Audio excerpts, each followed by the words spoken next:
कहते हैं जब जब धर्म की बातें बोली जाती हैं पृथ्वी पर दानव छटपटाने लगते हैं। अभी लगता है कुछ वैसा ही हो रहा है। जब से अनिरुद्धाचार्य जी और प्रेमानंद जी महाराज जैसे संतों ने सोसाइटी के मॉरल डिग्रेडेशन को कॉल आउट किया है। राधे राधे महाराज जी। महाराज जी, आजकल के समय में बच्चे चाहे अपनी पसंद से शादी करें या माता पिता की पसंद में, दोनों ही परिस्थिति में परिणाम अच्छे नहीं आते। ऐसे में हम कैसे पता लगे कि शादी अच्छे आएंगे कैसे? अच्छे आएंगे कैसे? आजकल बच्चों और बच्चियों के चरित्र पवित्र नहीं है, तो अच्छे कैसे आएंगे? कैसे शुद्ध होगा? मान लो हमें 4 होटल के भोजन खाने की जबान में आदत पड़ गई है, तो घर की रसोई का भोजन अच्छा नहीं लगेगा। जब 4 पुरुष से मिलने की आदत पड़ गई है, तो एक पति को स्वीकार करने की हिम्मत उसमें नहीं रह जाएगी।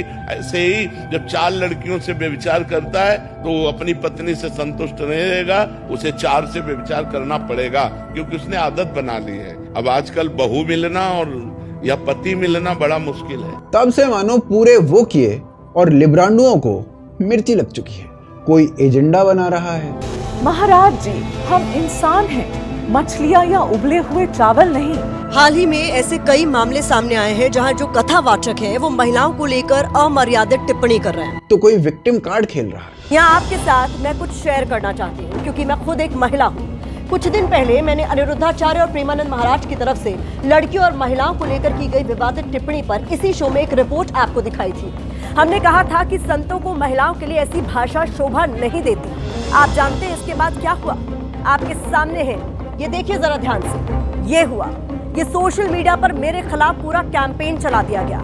संतों का समर्थन करने वाले लोगों ने मेरे खिलाफ सोशल मीडिया पर ऐसे ऐसे कमेंट्स किए जिन्हें मैं आपको पढ़कर सुना भी नहीं सकती। नैरेटिव ये बनाया जा रहा है कि प्रेमानंद जी महाराज ने ना पूरे महिला समाज पे उंगली उठा दी है। आपको लगता है गलत है ये? हाँ गलत है। आप क्या? बहुत गलत है। हमारे कैरेक्टर पे ऐसे उंगली नहीं करनी चाहिए, जबकि कुछ लड़कियां होती है उनकी वजह से पूरी समाज को ब्लेम मिलता है and this is really really wrong. ये आपको लग रहा है? अब मुझे बताइए कि बहुत इजी टारगेट नहीं हो गई इन लड़की, पुरुषों की बात नहीं होती इस स्थिति में, और प्रेमानंद महाराज को अपनी छवि का ध्यान रखते हुए इस तरह की चरित्र पर, महिलाओं के चरित्र पर टिप्पणी करने से बचना। तो प्रश्न अब ये उठता है कि प्रेमानंद जी महाराज, जिन्हें सिख गुरुओं से लेकर जैन मुनि तक कलयुग का सबसे अच्छा संत बताते हैं, वो वाकई में महिला विरोधी हैं या सारा का सारा ये जो बखेड़ा है ना, ये उस बड़ी स्ट्रेटेजी का हिस्सा है जिससे सनातन धर्म के इन्फ्लुएंस को कम किया जा सकता है। आइए इस पूरे वीडियो में ना इस सारे के सारे एजेंडा को जानने की कोशिश करते हैं। देखिए, प्रेमानंद जी महाराज से लिबरल्स की इतनी क्यों सुलग रही है, इसको जानने से पहले ना हमें यह समझना पड़ेगा कि प्रेमानंद जी महाराज आखिर हैं कौन। प्रेमानंद जी महाराज का जन्म ना कानपुर के आखिरी गांव में हुआ था। उनका असली नाम, बचपन का नाम जो था वो अनिरुद्ध कुमार पांडे था। अनिरुद्ध जो थे वो बचपन से ही काफी धार्मिक थे। रीजन भी था, उनके जो दादा थे ना और उनके पिता थे, दोनों एक तरीके के सन्यासी थे, और उनकी माता जी जो थी वो अत्यंत धार्मिक और संतों के प्रति श्रद्धावान रहती थी। आप जरा सोचिए कि जो बच्चा ऐसे परिवार के अंदर पल रहा है उसके मस्तिष्क पर उसका क्या असर पड़ेगा। तो अनिरुद्ध यानी कि प्रेमानंद जी महाराज ने बचपन से ही मंत्रों का जाप और हनुमान चालीसा का पाठ शुरू कर दिया था। क्लास 9 तक आते आते उनका मन पूरी तरीके से भक्ति की तरफ चला गया था, जिसके कारण सिर्फ 13 साल की उम्र में उन्होंने अपना घर बार छोड़ दिया। उन्होंने यहाँ ब्रह्मचर्य आश्रम को अपनाया और कुछ सालों बाद उन्होंने संन्यास ले लिया। इस पूरे फेज के अंदर उन्होंने बहुत गहरी तपस्या की। इस दौरान सर्वाइवल के लिए उन्होंने आकाश वृत्ति को अपनाया, यानी बिना कुछ किए जो भगवान की कृपा से मिलेगा उसी को स्वीकार करना है। वो गंगा के किनारे रहते थे। दिन में 3 बार गंगा में स्नान करना, कई बार बिना खाए रहना और कठोर ठंड में भी अपनी साधना को जारी रखना उनकी डेली लाइफ थी। और एक समय ऐसे ही गंगा के किनारे ध्यान के दौरान उन्हें वृंदावन जाकर श्री राधा की सेवा करने की चेतना जाग गई। ये सोच उनके मन में इतनी गहरी हो गई कि उन्होंने तुरंत वृंदावन की यात्रा शुरू कर दी। जब वो वृंदावन पहुंचे तो उनका मन वहीं पर बस गया और वापस लौटने का विचार छोड़ दिया। और इसके बाद ना उन्होंने सन्यासी से राधा वल्लभी बनने का फैसला लिया।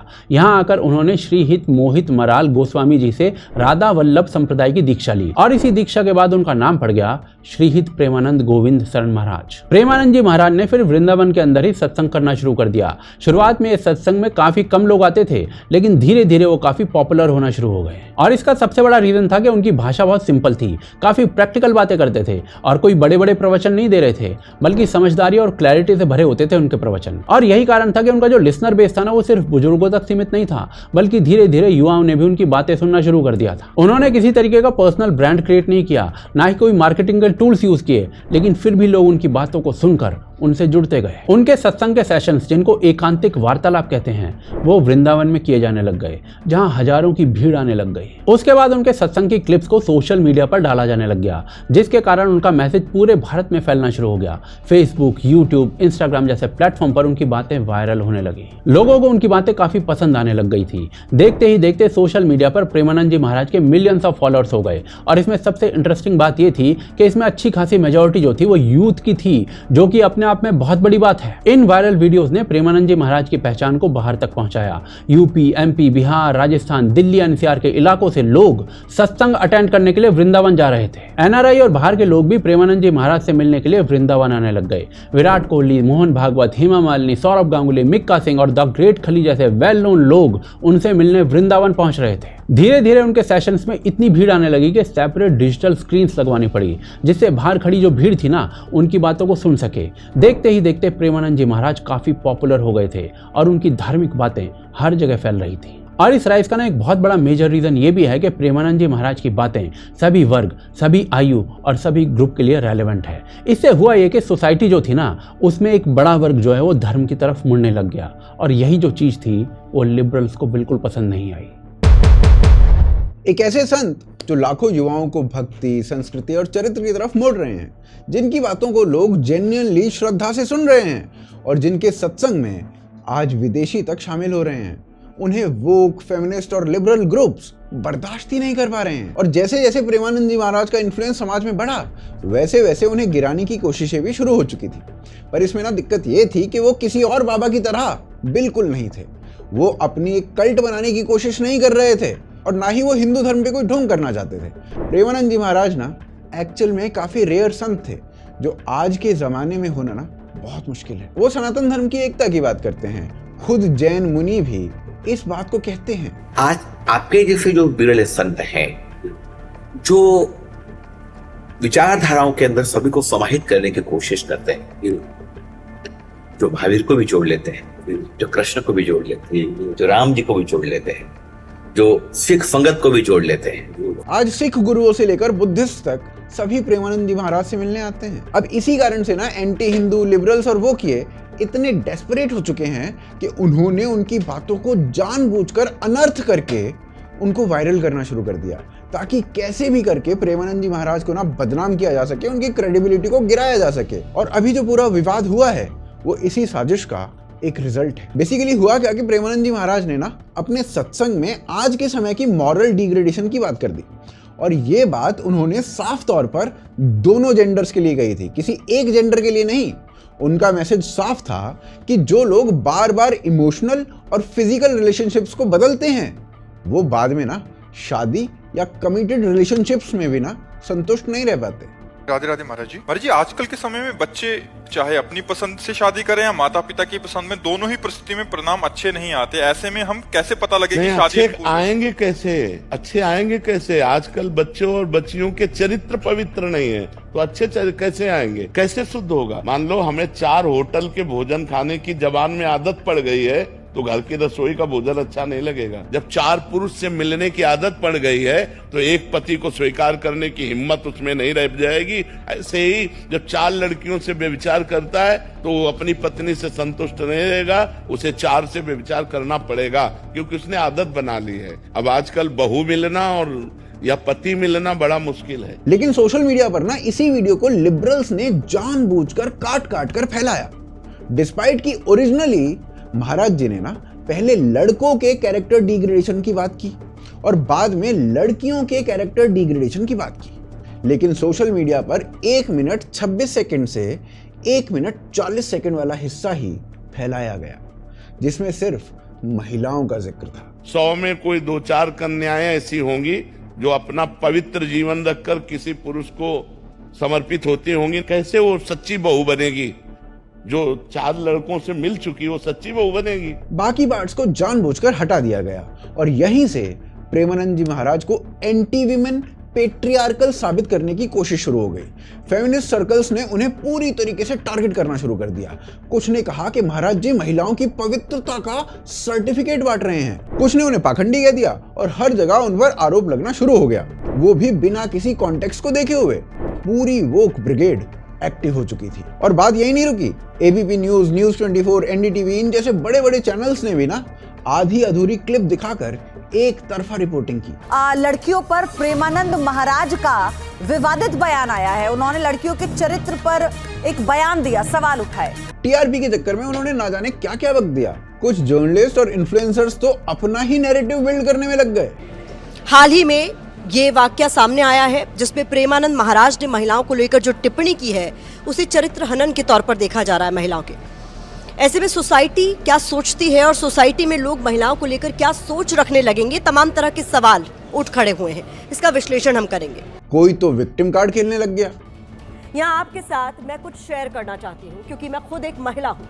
कुछ दिन पहले मैंने अनिरुद्धाचार्य और प्रेमानंद महाराज की तरफ से लड़कियों और महिलाओं को लेकर की गई विवादित टिप्पणी पर इसी शो में एक रिपोर्ट आपको दिखाई थी। हमने कहा था कि संतों को महिलाओं के लिए ऐसी भाषा शोभा नहीं देती। आप जानते हैं इसके बाद क्या हुआ? आपके सामने है, ये देखिए जरा ध्यान से। ये हुआ, ये सोशल मीडिया पर मेरे खिलाफ पूरा कैंपेन चला दिया गया। संतों का समर्थन करने वाले लोगों ने मेरे खिलाफ सोशल मीडिया पर ऐसे ऐसे कमेंट्स किए जिन्हें मैं आपको पढ़कर सुना भी नहीं सकती। आप देख, यहाँ तक कि कुछ ऐसे लोग जो अपने आप को बहुत पढ़ा लिखा मानते हैं वो भी इस कैंपेन का हिस्सा बन गए। यूपीएससी के एक पूर्व शिक्षक विजेंद्र चौहान, उन्होंने तो यहाँ तक कह दिया कि महाराज जी जो है ना वो सर्टिफिकेट बांट रहे हैं और उन्हें अपनी झोली में ये सर्टिफिकेट रख लेना चाहिए। आप खुद देखिए कि कितनी डेंजरस बात है कि एक पूरा सिस्टम एक कटी हुई क्लिप के ऊपर एक्टिव हो गया और एक शख्स को बदनाम करने की पूरी साजिश रच दी।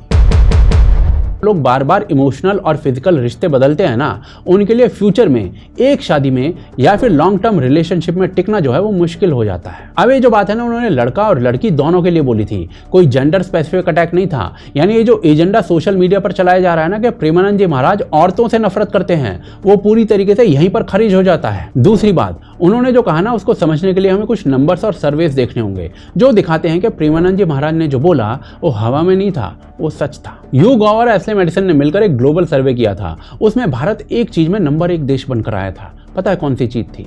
जहां पर लोग जो हैं वो शादी से बाहर जाकर अफेयर्स चला रहे हैं, एक्स्ट्रा मैरिटल। इस सर्वे में 53 यानी कि 53% भारतीयों ने माना था कि उनका एक्स्ट्रा मैरिटल अफेयर रहा है। और इसमें मजेदार बात आपको पता है क्या है? इस सर्वे के डेमोग्राफिक्स में मुख्य रूप से सभी पढ़े लिखे लोग थे और आधे से ज्यादा उनके बच्चे थे। इसी तरीके से ग्लीडन, जो कि एक डेटिंग ऐप है और स्पेसिफिकली मैरिड लोगों के अफेयर्स के लिए बनाई गई है, उन्होंने एक सर्वे किया था सिर्फ भारत के यूजर्स के लिए। उसमें 55% लोगों ने कहा कि उन्होंने अपने पार्टनर को चीट किया है। और सबसे शॉकिंग बात यह थी कि 56% वुमेन ने चीटिंग की थी, जबकि मैन का नंबर 44% था। यानी पहली बार चीटिंग के मामले में वुमेन का परसेंटेज मैन से ज्यादा निकल रहा था। ग्लीडन 2015 में भारत में लॉन्च हुआ था। सिर्फ एक साल के अंदर उसमें 1 लाख से ज्यादा भारतीय जुड़ चुके थे, जिसमें 40% वुमेन थी। 2023 तक ये नंबर जो था वो 20 लाख यानी कि 2 मिलियन यूजर्स को क्रॉस कर गया। और इसमें 38% लोग 30 साल से कम के हैं। यानी जो चीटिंग है ना वो सिर्फ मैरिड या फिर मिडिल एज लोगों तक सीमित नहीं है, अब यंग जनरेशन भी इसमें इन्वॉल्व हो रही है। मिंट, जो कि एक इंडियन कंपनी है, उसके द्वारा किए गए एक सर्वे में एग्जैक्ट यही फाइंडिंग सामने आई कि 55% लोगों ने माना कि उन्होंने अपने पार्टनर को कभी ना कभी धोखा दिया है। इंटरनेट बूम के बाद ये जो स्थिति है ना और बिगड़ गई है। ग्लीडन की रिपोर्ट के अनुसार लॉकडाउन के समय डेटिंग एप्स का जो यूज है वो भारत के अंदर 35% बढ़ गया। 44% मैरिड लोगों ने माना कि उन्होंने किसी थर्ड पर्सन के साथ इमोशनल या वीडियो चैट टाइप अफेयर किया है। प्रैक्टो के सर्वे के हिसाब से लॉकडाउन के टाइम पर मैरिड लोगों के बीच में डेटिंग एप्स का जो यूज था वो 26% तक बढ़ गया था। अहमदाबाद की विमेन हेल्पलाइन पर चीटिंग से जुड़ी हुई शिकायतों में 2018 में जहां 3837 कॉल्स आई थी ना, वहीं 2022 में जो नंबर है ना वो 9382 पहुंच गया है, यानी कि लगभग 2.5 गुना की बढ़ोतरी। ये डेटा, ये आंकड़े साफ साफ दिखाते हैं कि वैवाहिक जीवन के अंदर अफेयर्स और चीटिंग की वजह से जो दरारें हैं ना वो बढ़ रही हैं। अब बात करते हैं सोच में आए हुए बदलाव की। मिंट और प्रैक्टो के सर्वे में ये पाया गया कि 76% विमेन और 61% मेन जो हैं वो चीटिंग को पाप या गलत नहीं मानते हैं, सिन नहीं मानते हैं। और 57% यूथ यानी कि 18 से 30 के बीच के लोग, उन्होंने कहा है कि मोनोगैमी आउटडेटेड कॉन्सेप्ट है, यानी एक ही पार्टनर के साथ जिंदगी भर रहना पुरानी सोच है। इनफैक्ट ग्लीडन के एक सर्वे के अनुसार 77% भारतीय महिलाओं ने यह कहा है कि उन्होंने शादी के बाहर रिश्ता इसीलिए बनाया क्योंकि उनकी जो मैरिड लाइफ थी ना वो उबाऊ और एक जैसी सी हो गई थी। वहीं 57% मैरिड पुरुषों ने माना कि उन्होंने बिजनेस ट्रिप के दौरान अपने पार्टनर के साथ चीटिंग की है। इस सब का नतीजा ये है कि आज ब्राजील के बाद भारत चीटिंग के मामलों में सबसे ऊपर है। और भाई साहब, ये सब किसी ना आरएसएस का डेटा नहीं है, ये बड़े बड़े सर्वे एजेंसीज के वेरीफाइड आंकड़े हैं। तो जब महाराज जी ने कहा कि आज बहुत कम लोग हैं जो अपने पार्टनर के साथ लॉयल रह रहे हैं, तो इसमें भाई झूठ क्या है? हर सर्वे, चाहे वो इंडियन हो या इंटरनेशनल हो, उनके पॉइंट को प्रूव कर रहा है। और इससे ना ये बात क्लियर हो जाती है कि प्रेमानंद जी महाराज ने जो कहा था वो किसी महिला या पुरुष के खिलाफ टिप्पणी नहीं थी, बल्कि आज के समाज में जो हो रहा है ना, उसका अनबायस्ड विश्लेषण था। पर फिर ना सवाल ये उठता है कि आखिर लिबरल्स जो हैं वो इनसे इतनी नफरत करते क्यों हैं? लाइफस्टाइल इन्फ्लुएंसर्स के बीच में उलझते रहते थे, अब वही लोग प्रेमानंद जी महाराज को सुन रहे हैं और उनकी बातों में इंटरेस्ट ले रहे हैं और खुद को इंडियन कल्चर से जुड़ा हुआ महसूस कर रहे हैं। यही चीज कुछ लोगों को बहुत ज्यादा प्रॉब्लम दे रही है, खासकर लिबरल सर्कल में। महाराज जी ना कोई पॉलिटिकल लीडर नहीं है और ना ही वो किसी गवर्नमेंट के एजेंडा से जुड़े हुए हैं, लेकिन फिर भी वो एक ऐसा नैरेटिव तोड़ रहे हैं जो सालों से मीडिया, यूनिवर्सिटीज और सोशल मीडिया के जरिए यूथ के दिमाग में डाला गया था। वो इस नैरेटिव को तोड़ रहे हैं कि धर्म बैकवर्ड है, वो इस बात को तोड़ रहे हैं कि कैरेक्टर की बात करना जजमेंटल है, और वो इस बात को भी काट रहे हैं कि हर चीज पर्सनल चॉइस के नाम पर ना जस्टिफाई की जा सकती है। प्रेमानंद जी महाराज इन आइडियाज को डायरेक्टली चैलेंज करते हैं। वो साफ साफ कहते हैं कि बार बार फिजिकल और इमोशनल पार्टनर्स बदलने से ना पुरुष और महिला दोनों फ्यूचर में स्टेबल नहीं रह पाते। वो ये भी कहते हैं कि रिश्तों में कमिटमेंट और कैरेक्टर बहुत ज्यादा जरूरी होता है, और ये सब वो प्लेन और सिंपल हिंदी में कहते हैं, बिना किसी शुगर कोटिंग के कहते हैं, और यही बात बहुत सारे लोगों को चुभ जाती है। उनका मैसेज वोक फेमिनिज्म के खिलाफ है, लेकिन किसी गाली गलौच या एग्रेसिव तरीके से नहीं, लॉजिक और डेटा के जरिए। वो जब कहते हैं कि चीटिंग को नॉर्मल मानना एक मानसिक गिरावट है, तो वो सिर्फ ओपिनियन नहीं दे रहे होते हैं, वो सर्वेज और रियल वर्ल्ड ऑब्जर्वेशन के आधार पर इस बात को कर रहे होते हैं। लेकिन लिबरल मीडिया और कुछ इन्फ्लुएंसर्स उनकी बात को ट्विस्ट कर देते हैं। असल परेशानी ये नहीं है कि उन्होंने क्या कहा, परेशानी ये है कि उनकी बातें अब बहुत ज्यादा लोगों तक पहुंच रही हैं और बहुत ज्यादा लोग उनकी बातें मान रहे हैं। विराट कोहली जैसे सेलिब्रिटीज का फोटो उनके साथ वायरल हो जाता है, मिक्का सिंह, ग्रेट खली जैसे लोग उनसे मिलने पहुंच जाते हैं, और इससे उनकी क्रेडिबिलिटी बढ़ती ही जाती है।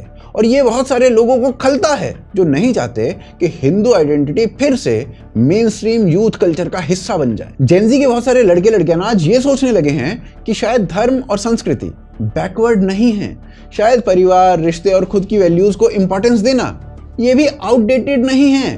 प्रेमानंद जी महाराज इस बदलाव का हिस्सा हैं, और यही बात लिबरल इकोसिस्टम के लिए खतरे की घंटी बन चुका है। उनका राइज किसी कंट्रोवर्सी की वजह से नहीं है, वो पिछले कई सालों से क्वाइटली काम कर रहे थे, और अब उनकी पॉपुलैरिटी उस मुकाम पर पहुंच चुकी है जहां उनके विचार मेन स्ट्रीम बन सकते हैं। और ये बात ना कई मीडिया हाउसेस को, एनजीओज को और ऑनलाइन ओपिनियन मेकर्स को बिल्कुल पसंद नहीं है, क्योंकि उनकी आइडियोलॉजी ही इस आधार पर टिकी हुई है कि रिलीजन ऑप्रेसिव है, प्योरिटी एक मेल वेपन है, और कमिटमेंट उसको लेकर तो बात करना बहुत ही ज्यादा आउटडेटेड है। इसलिए जब महाराज जी ने एक ऑनेस्ट बात कही और दोनों जेंडर्स के लिए कही कि बार बार पार्टनर बदलने से शादी में स्टेबिलिटी नहीं रहती, तो पूरी लिबरल ब्रिगेड उस बात को आधा काट कर वायरल करने लगी। फेमिनिस्ट पेजेस ने उस पर आउटरीच फैला दिया, कुछ यूपीएससी टीचर्स और जर्नलिस्ट ने उन्हें सर्टिफिकेट बांटने वाला संत कह दिया, और बात यही नहीं रुकी, नेशनल मीडिया ने भी मौका छोड़ना सही नहीं समझा और गलत हेडलाइन के जरिए उन्हें टारगेट करना शुरू कर दिया। ये सब स्पॉन्टेनियस आउटरीच नहीं था, ये कोऑर्डिनेटेड अटेम्प्ट था एक ऐसे इंसान को डिस्क्रेडिट करने का जो समाज में ऐसी बातें कर रहा था जो कुछ लोग नहीं चाहते कि यूथ सुने। असल में प्रेमानंद जी महाराज ने जो कहा वो कोई नई बात थोड़ी है, हर समाज में कैरेक्टर्स, रिस्पॉन्सिबिलिटी और वैल्यूज इनके ऊपर बात की ही जाती है। लेकिन भारत में आज अगर कोई ओपनली हिंदू कल्चरल फ्रेमवर्क के अंदर ये बात कर दे तो उसे रेग्रेसिव और एक्सट्रीमिस्ट ये कहना जरूरी हो जाता है। प्रेमानंद जी महाराज इस सिस्टम को डिस्टर्ब कर रहे हैं और शायद इसीलिए उन्हें रोकने के प्रयास चल रहे हैं। आपको क्या लगता है इस पूरे मुद्दे के बारे में? अपनी राय कमेंट्स के थ्रू रखिए। बाकी आप इस वीडियो को लाइक और शेयर करना बिल्कुल मत भूलिए। हमें अगर सपोर्ट करना चाहते हैं तो यूपीआई, पेटीएम और ज्वाइन बटन इन सभी के थ्रू सपोर्ट कर सकते हैं, और इनके जो लिंक्स है ना वो नीचे डिस्क्रिप्शन में आपको मिल जाएंगे। आप देख रहे थे आज की ताज़ा खबर। जय हिंद, जय भारत।